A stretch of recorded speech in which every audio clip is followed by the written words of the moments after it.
룻기 3장 9절부터 11절까지 말씀입니다. 룻기 3장 9절부터 11절입니다.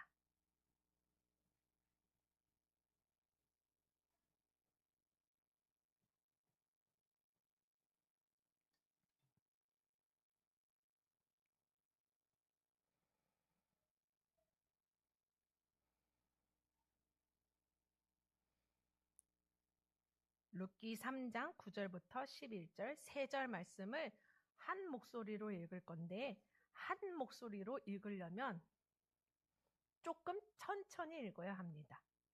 왜냐하면 빨리 읽는 사람도 있고 천천히 읽는 사람도 있는데 천천히 읽는 사람이 빨리 읽기는 너무 어렵기 때문이에요. 그래서 천천히 읽는 사람들을 배려해서 조금 천천히 읽어야 합니다. 또 한 목소리를 읽기 위해서는 두 번째 팁이 있는데 좀 큰 소리로 읽어야 합니다. 왜냐하면 옆에 사람의 소리가 들려야 합을 맞추어서 읽을 수 있기 때문입니다. 그래서 같이 한 목소리로 할 때는 조금 적극적으로 용기를 내셔서 큰 목소리로 읽어야 합니다. 할 수 있겠죠? 다 이유가 있습니다. 9절부터 11절까지 우리 천천히 큰 목소리로 함께 읽도록 하겠습니다. 시작. 이르되 내가 누구냐 하니 대답하되 나는 당신의 여종 루시오니 당신의 옷자락을 펴 당신의 여종을 덮으소서. 이는 당신이 기업을 물을 자가 됨이니이다 하니 그가 이르되 내 딸아 여호와께서 내게 복 주시기를 원하노라. 내가 가난하건 부하건 젊은 자를 따르지 아니하였으니 내가 베푼 인애가 처음보다 나중이 더하도다. 그리고 이제 내 딸아 두려워하지 말라. 내가 내 말대로 내게 다 행하리라. 내가 현숙한 여자인 줄을 나의 성읍 백성이 다 아느니라. 아멘. 한 목소리로 읽는 것을 강조하여 꿀팁까지 제시하며 굳이 이렇게 천천히 큰 소리로 읽어주세요 라고 한 이유가 다 있습니다. 오늘 말씀이 바로 공동체에 관한 것이기 때문입니다. 우리는 오늘 제목이 여호와의 날개, 교회의 옷자락이라는 제목입니다. 설교의 결론부터 이야기하자면 하나님의 백성들은 모두 다 여호와의 날개 아래에 피하려고 하나님께로 달려갑니다. 그런데 실제로 여호와의 날개를 경험하는 곳은 교회의 옷자락 아래인 경우가 많이 있습니다. 교회의 옷자락은 여호와의 날개가 실제로 실현되는 곳입니다. 그래서 교회 공동체가 정말로 중요합니다. 우리가 2026년 표어 평안하여 든든히 서가는 교회의 첫 번째 실천사항으로 목사님께서 연초에 계속하여서 강조하여서 이야기했던 것이 먼저 여호와를 경외하는 것입니다. 제가 룻기서를 가지고 와서 설교를 쭉 이어서 1장부터 2장 지금 3장 왔는데 다음 달이면 이제 끝나네요. 4장. 룻기는 4장짜리예요. 아우 아쉬워라. 아 그랬구나. 안 기다렸구나. 저는 한 달 동안 너무 기다렸어요. 사실은 이렇게 설교를 너무 하고 싶어가지고 너무 기다렸어요. 너무 흥미진진. 아우 감사합니다. 이유는 여호와를 경외하는 것, 예배당에서 예배의 자리에서만 여호와를 경외하는 것이 아니라 실제로 나의 삶 가운데 여호와를 경외하는 삶은 무엇인지를 이 내러티브 스토리를 통해서 아주 구체적으로 제시를 해주고 있기 때문이에요.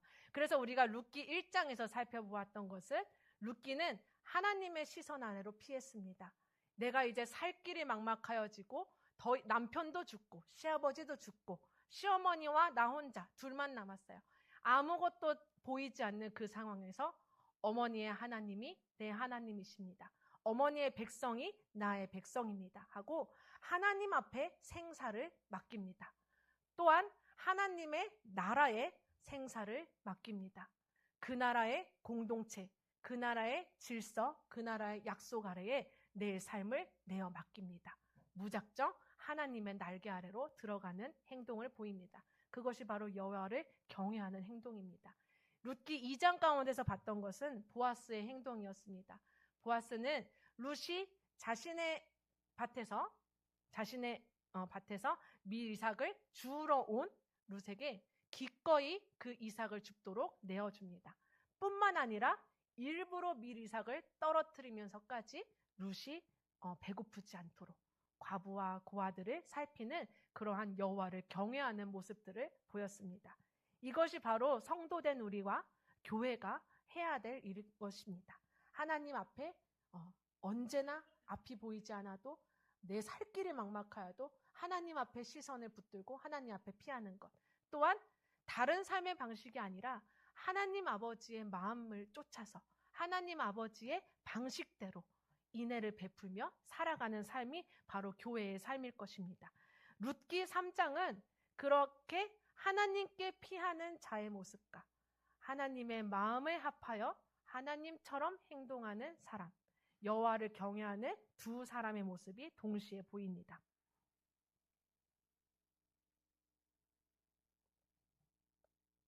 그렇게 룻은 하루하루 밀 이삭을 주우면서 생계를 꾸려나가는 삶을 하고 있었는데 시어머니 나오미가 결단을 합니다. 내가 이제 네가 살 길을 만들어줘야 되겠다. 그리고 룻을 이제 목욕을 딱 시킵니다. 기름을 바르게 합니다. 그 이야기는 그 전까지는 과부이기 때문에 따로 치장을 하거나 하지 않았어요. 그런데 이제 새롭게 결혼을 할 준비를 하게 됩니다. 그 말은 이제 룻을 책임져 줄 그 친족 중에 한 사람을 찾아간다는 것입니다. 보아스가 바로 그런 사람이었습니다. 앞선 시간에서도 말씀을 드렸지만 이스라엘의 백성에는 그 제도가 있었어요. 아들이 죽어요. 남편이 죽어요. 그러면은 그 시동생이 그 형수를 책임져야 합니다. 그래서 자기의 분깃을 떼어서 그 형수가 그 기업을 이어나갈 수 있도록 재산도 내어줘야 되고 아들도 낳아줘야 되고 책임을 져야 됩니다. 그 동생이 죽으면 그 동생이 해야 됩니다. 근데 이제 그 두 형제가 다 죽었기 때문에 이제 이 엘리멜렉의 집에서는 더 이상 아들이 나올 수가 없는 상태였죠. 그래서 친족 중에 한 사람을 골라서 했어야 됐어요. 이제 나오미가 결단을 하는 것입니다. 이제 결혼을 해야 된다. 이제 룻이 그래서 목욕을 합니다. 기름을 바릅니다. 준비를 합니다. 이제부터 긴장되는 스토리가 진행이 됩니다. 밤중에 타작마당에서 보리를 까불리는 일을 합니다. 그 이유는 보리를 까불리려면 적당히 바람이 불어야 하는데 밤이 되어야지 그 타작마당 언덕에서 바람이 불어서 보리를 적당히 까불릴 수 있기 때문에 밤에 추수를 해요. 추수를 해서 보리를 이제 까불리는 일들을 하게 됩니다. 근데 이 일들은 굉장한 축제의 날이에요. 지금 보면은 보리 추수 때 엄청나게 풍년이 들어서 거둘 것이 많아서 아주 거하게 잔치상을 베풀면서 이 추수를 다 하고 보리를 까불리고 그 다음에 곡식들을 이제 다 타작마당에 쌓아놨겠죠. 그러고 이제 보아스가 이제 좀 많이 먹었을 것이고 음악도 듣고 춤도 추고 그때는 이제 술도 좀 먹었겠죠. 그렇게 아주 즐겁게 이제 그 축제의 밤을 즐기고 자신의 그 보리를 쌓아놓은 그 집단 옆에서 잠을 청합니다. 지키는 거예요. 밤중에 이 도둑놈이 뺏어가면 안 되니까 지키는 거예요. 그때 나오미가 조용히 그 발치에서 이불을 걷고 그 아래에 눕습니다. 그랬더니 깜짝 놀라는 거예요. 보아스가. 당신 누구십니까? 너는 누구냐? 하고 하는 거예요. 이때 이 본문을 읽을 때 많은 성인 독자들은 이렇게 생각해요. 남녀가 밤에 이렇게 은밀하게 너무 위험하다. 그런데 이 긴장감 있고 이 위험한 이 순간에 이 룻이라는 여인과 보아스라는 한 남자는 하나님을 경외하는 사람의 태도를 취합니다. 룻은 보아스의 발치에 눕습니다. 발치에 눕는다는 것은 왕의 발 아래에 엎드리는 것 같이 겸손하게 내 상황을 아뢰고 도움을 청하는 행동입니다. 이게 룻이 본문에서 오해할 수가 있어요. 목욕을 쫙 했어요. 기름을 발랐어요. 예쁘게 치장을 했어요. 그리고 와가지고 보아스를 밤중에 유혹하려고 한 게 아니에요. 이 이야기는 과부인 룻이 공개적으로 낮에는 아무에게도 이 사람의 생사를 구할 수가 없어요. 생각을 해보면 이 사람은 완전히 고립된 상황이에요. 근데 그 누구에게 섣불리 나와 결혼해 주세요라고 함부로 말하기도 어려운 상황이에요. 아무도 보지 않는 밤에 몰래 사람들이 다 가고 이제 보아스만 잠드는 그 순간에 살며시 갑니다. 그리고 조심스럽게 겸손하게 그 발치에서 이불을 걷고 그곳에 엎드려 눕습니다. 그래서 보아스가 깜짝 놀라는 거예요. 자, 한편으로 보아스도 밤이에요. 아무도 없어요. 잔치도 다 끝났어요. 그곳에 나 혼자 있어요. 사실은 이 과부 아무도 지켜주는 사람 없어요. 그냥 함부로 하거나 해도 크게 탈날 일 없을 거예요. 그런데 보아스는 이렇게 얘기합니다. 내가 너를 책임지리라. 뭐라고 하냐면 여기 오늘 읽은 말씀 10절 11절 그리고 이제 내 딸아 두려워하지 말라. 내가 내 말대로 내게 다 행하리라 하고 약조를 합니다. 그리고 굉장히 신사적인 행동을 취합니다. 자기가 임의로 내가 너랑 결혼할게 약조 그냥 무조건 하는 게 아니라 그런데 나보다 앞서서 너를 책임져야 할 기업 물을 사람 나보다 가까운 친족이 있다. 날이 밝으면 그 사람에게 너를 기업을 물을 것인지 아닐 것인지 확인을 하고 만약에 그자가 기업 물으기를 포기한다면 내가 너를 책임질 것이다 하고 약조를 합니다. 그리고 나서 아무도 이 여인이 밤에 몰래 들어왔다 나간 것을 알지 못하도록 조용히 숨겨졌다가 동이 트기 전에 살며시 내어보냅니다. 그뿐만 아니라 보리를 6대를 퍼가지고 빈손으로 가지 않도록 곡식도 넉넉하게 챙겨줍니다. 보아스는 조금도 룻을 함부로 대하지도 않았고 또 다른 사람이 룻을 향하여서 함부로 손가락질하거나 판단하지 않도록 끝까지 룻을 보호해주는 모습을 보였습니다.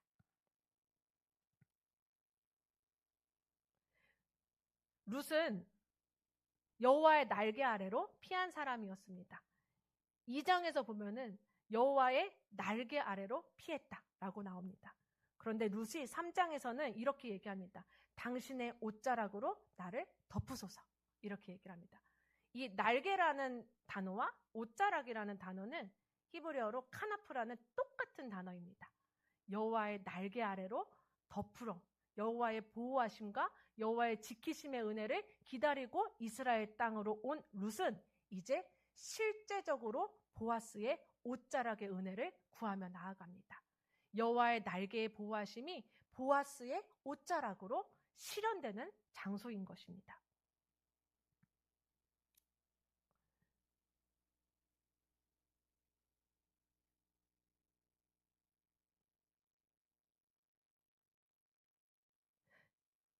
여러분, 하나님께로 피하고자 하는 사람은 반드시 하나님께서 지키시고 보호하십니다. 우리 홀리시드에 한 아이가 있어요. 그런데 그 아이의 엄마가 등록할 때 한 말이 있습니다. 그 어머니는 교회를 다니시는 분은 아니에요. 예수님을 믿거나 하나님을 경외하거나 그런 것들을 알기 때문에 홀리시드의 아이를 보내는 것은 아니에요. 그런데 그 어머니가 하신 말씀이 있습니다. 교회니까 믿고 보내려고요 하고 왔습니다. 그 아이는 앞뒤 상황 어떻게 됐는지 알지 못하지만 그렇지만 어쨌든 홀리시드에 왔습니다. 그 아이는 하루하루 세상 어디에서도 그 아이가 경험할 수 없는 돌봄과 보호와 책임을 경험하고 있습니다. 우리 교회는 그런 공간입니다. 하나님의 날개 아래로 피하러 온 모든 백성들을 우리 교회의 옷자락으로 품을 수 있는 그러한 교회입니다. 우리 모든 성도들은 정말 위대한 여정을 걸어온 성도들입니다. 어제 총남성 사랑방에서 아침 일찍부터 저녁 늦게까지 나무를 뽑고 베고 나르고 페인트 칠을 하고 너무너무 힘들게 수고하는 모습들을 보았습니다. 필경 몸으로 뛰는 것뿐만이었을까요? 건축을 진행하는 거의 5년 되는 시간 동안에 여러 가지 아픔도 겪고 경제적인 어려움, 법적인 어려움, 여러 가지 어려움들을 겪으면서 우리 성도들 한 사람 한 사람, 한 가정들이 여호와의 날개 아래에 피하려고 모였습니다. 여호와의 날개 아래에 피하는 것은 엄청난 모험과 용기가 필요한 일입니다. 룻은 밤에 타작마당의 은밀한 중에 위험을 무릅쓰고 보아스의 옷자락에 덮이려 나아갔습니다. 여호와를 경외하고 믿음의 삶을 살아가고 여호와의 날개로 피하는 것은 사실은 세상의 도움을 저버리고 모험을 하고 위험한 도전을 하는 여정일 것입니다. 그러나 우리 성도들 한 사람 한 사람은 오직 여호와의 날개를 붙들고 하나님의 약속을 믿고 신실하신 보아스, 신실하신 예수 그리스도, 신실하신 하나님께서 우리에게 약속하신 바를 반드시 행하리라 라고 약속하시는 그 하나님의 말씀을 신뢰하여 여호와의 날개 아래로 붙들고 나왔습니다. 여기까지 나왔습니다. 우리 교회는 여호와의 날개를 경험한 교회입니다. 그러므로 우리 교회에서 하실 하나님의 놀라운 보아스의 옷자락의 일들이 기대가 됩니다.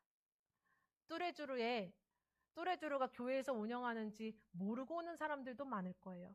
그런데 그저 뚜레쥬르에 빵 사러 오는 사람들, 그 사람들이 배만 채우는 것이 아니라 영혼이 채워지고 그리스도의 살과 피로 그들의 영혼이 다시 살아나고 내가 죽고 그리스도가 사는 귀한 경험을 매일매일 날마다 그 매장 가운데서 할 줄을 믿습니다.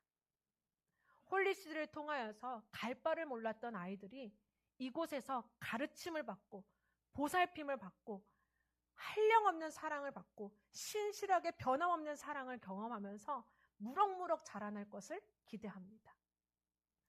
우리 교회는 생명 존중 사역도 하고 있습니다. 더 이상 살 길이 없어서 막막한 사람들이 이곳에서 생명 살리는 일을 통하여서 생명을 끊기를 접고 다시 예수 그리스도로 새 삶을 살아갈 생각들을 할 것을 경험할 것입니다. 이곳에 모이는 모든 사람들이 예수님의 살과 피를 먹으며 이 밀이삭들을 떨어진 밀이삭을 주워 먹으면서 배불리 먹고 잔치를 경험할 것입니다. 여러분, 이곳에서 나오는 인애는 헤세드라는 말입니다. 헤세드는 우리나라 말로 쉬운 말로는 인애라는 말도 있고 신실하신 사랑, 변함없는 사랑, 의리, 신의, 영어로는 loyalty 이런 것들로 번역할 수 있을 것입니다. 하나님은 약속하신 바를 끝까지 책임지시는 분입니다. 신실하다는 헤세드는 그 약속하신 하나님을 믿기 때문에 내가 다른 데로 눈을 돌리지 않고 하나님께만 시선을 집중하여서 룻과 같은 위험한 선택을 하는 것이 바로 헤세드입니다. 또한 하나님이 나에게 그러한 헤세드의 사랑을 베푸셨기 때문에 나 또한 보아스처럼 기꺼이 나의 옷자락을 다른 형제와 다른 자매에게 덮는 그 신실한 변함없는 사랑을 베푸는 것이 바로 헤세드입니다.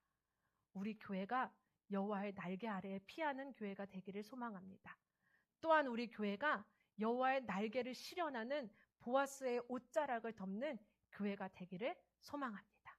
우리 함께 하나님의 신실하시고 변함없으신 하나님의 선하신 사랑을 날마다 경험하고 그 사랑을 실천하며 하나님을 경외하는 삶을 날마다 선택하는 평안하여 든든히 서가는 교회가 되기를 축복합니다.